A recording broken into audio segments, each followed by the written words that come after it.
بسم الله الرحمن الرحيم عن عبد الله بن عمرو رضي الله تعالى عنه قال قال رسول الله صلى الله تعالى عليه وسلم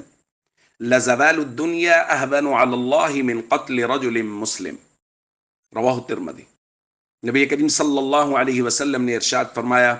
دنیا کی بربادی اللہ کے نزدیک ایک مسلمان کے قتل ہونے سے کہیں زیادہ کمتر و آسان ہے۔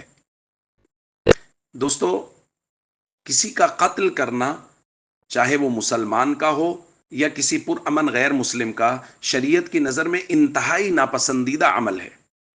یہاں چونکہ قانون بیان کیا جا رہا ہے اسلامی معاشرے کا، جہاں مسلمان ایک دوسرے کے ساتھ مل جل کے رہتے ہیں، وہاں اگر کوئی مسلمان کسی دوسرے مسلمان کو قتل کر دے تو اس کا ضابطہ اس حدیث میں بیان کیا جا رہا ہے۔ اس لیے یہاں مسلم کی قید لگائی ہے کہ کوئی مسلمان اگر مسلمان کو قتل کر دے تو اس کا جرم کتنا بڑا ہے، اس کو یہاں بیان کیا جا رہا ہے۔ باقی اگر کسی غیر مسلم کو کوئی مسلمان قتل کر دیتا ہے اور وہ ایک معاشرے میں اکٹھے مل جل کے رہتے ہیں تو اس معاشرے کا حکم دوسری روایات میں تفصیل سے بیان کیا گیا ہے، اس جرم کی سنگینی کو بھی بیان کیا گیا ہے اور ساتھ ساتھ اس جرم کی سزا کو بھی بیان کیا گیا ہے، اور اس پر ہم ایک درس بھی انشاءاللہ ریکارڈ کریں گے۔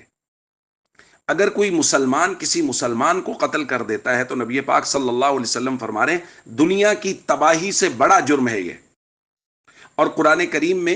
گناہوں کی سزا مختلف جگہوں پہ بیان کی گئی ہے، لیکن کسی گناہ کی سزا جہنم میں ہمیشہ رہنا بیان نہیں کی گئی سوائے قتل کے، کہ قرآن کریم میں کہا گیا خالدن فیہا۔ یہ کسی مسلمان کو، من قتل مؤمنا متعمدا فجزاؤہ جہنم، جو شخص کسی مسلمان کو جان بوجھ کے قتل کر دے وہ ہمیشہ جہنم میں رہے گا۔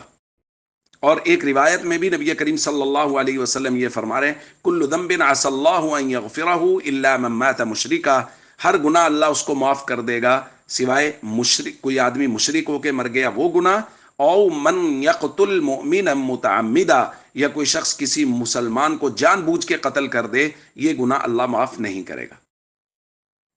گو کہ علماء اس میں کہتے ہیں کہ اگر کسی مسلمان کو حلال سمجھ کے قتل کرے گا تو پھر اس پر یہ سزا ہے، لیکن بہرحال اس گناہ کی شدت کو قرآن کریم میں ایسے بیان کیا گیا ہے۔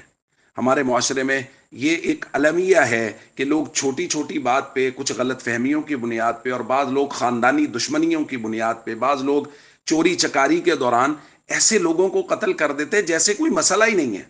خاندانی دشمنیاں چل رہی ہیں اور سالہ سال ہو گئے اس خاندان کے اس خاندان کو، اور اس گینگ کے اس گینگ کو، اور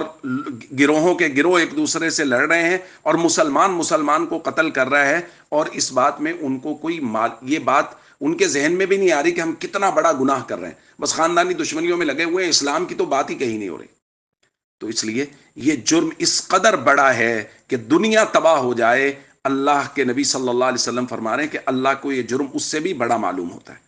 تو اس لیے ہم سب کو چاہیے اس پیغام کو عام کریں کہ اگر کسی کے ساتھ کوئی مسئلہ ہے تو اس کو بیٹھ کے حل کیا جا سکتا ہے، اس کو عدالت میں حل کیا جا سکتا ہے، قتل تک نوبت نہیں پہنچنی چاہیے۔